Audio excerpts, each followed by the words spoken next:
ulam. I-attach mo rin doon sa, sa vlog. Okay na to. Kain na tayo. Hello po, ako si Archila.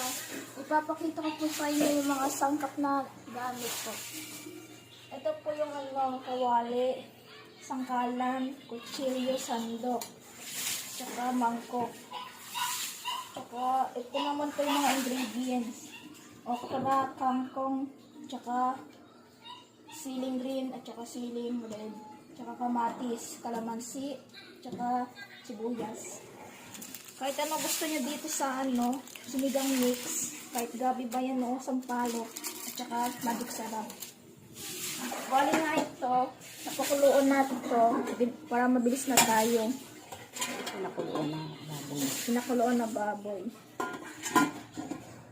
Tsaka ito nga pala yung patis, tsaka mantika.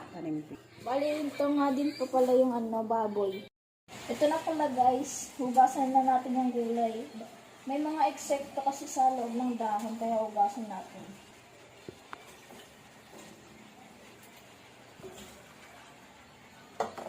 Tsaka tatanggalin niya yung goma guys.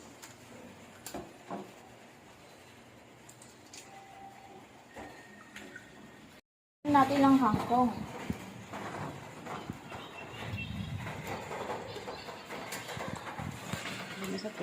Ito ang paghiwa ng okra.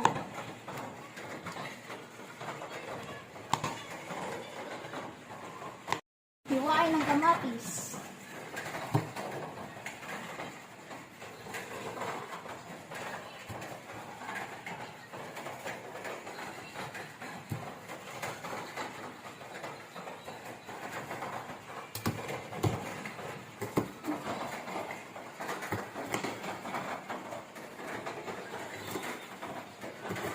Ito nga guys, hiwain na natin yung baboy.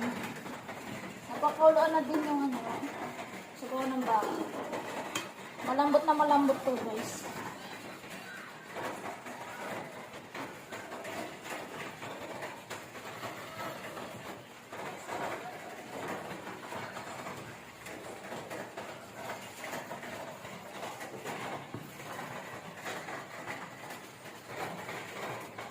Ngayon guys, magigisa na tayo kasi ilagay natin ang kawali.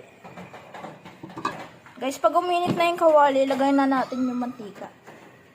Guys, pag uminit na yung kawali, lagay na natin mantika.